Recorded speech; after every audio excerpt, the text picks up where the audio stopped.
Good afternoon, everyone. I am Sunita Guru, and I'm here today for my persuasive speech. And my topic for persuasive speech is balanced society harms from individual carrying weapons.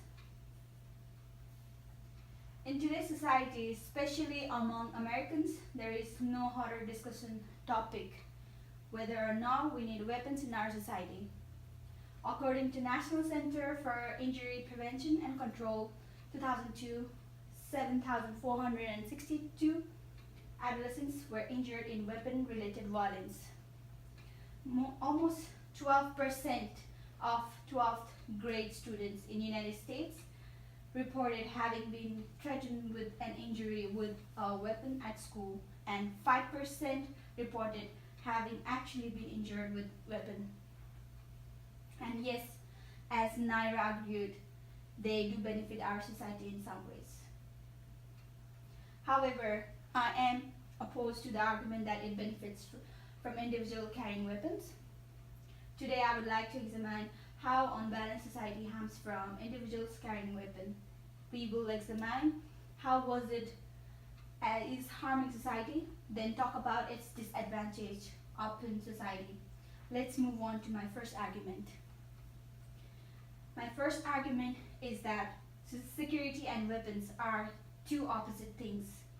Let me explain that by saying to all of us, weapon carrying is thought of risks with an article by Estelle David H., which tells us carrying gun was strong pressure, and in such pressure not only reinforces aggression and deviancy, but it may enhance as well.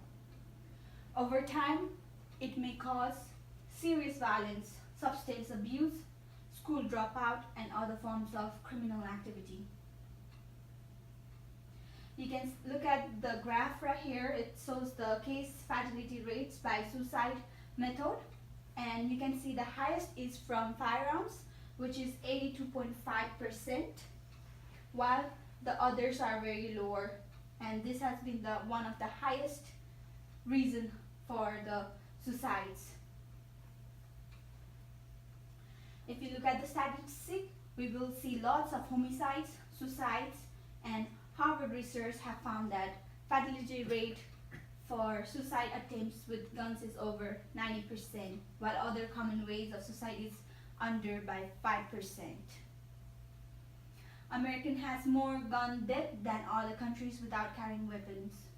15 of the 25 worst mass shootings in the last 50 years took place in the United States. Countries such as South Korea, China, and United Kingdom and Germany have strict limits on gun possession by private citizens, as they believe it is dangerous to widespread gun ownership, which might lead to gun injuries, murder, and suicide. You can see the difference right here. This is one of the statistics by homicides and gun ownership, which shows that the United States have the highest rate among the other countries. And this being the homicides, over here, right here, we have a civilian firearms per person that were killed, and United States being the highest among the other countries. In the United States, the estimated rate of private gun ownership, both illicit and licit, is 101.05 per 100 people compared to 6.7 in the United Kingdom.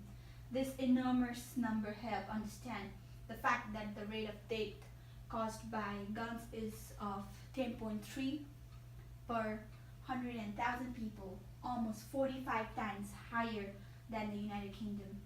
However, countries without citizens owning guns have less violent crime, less murder, less accidental death, and more order overall.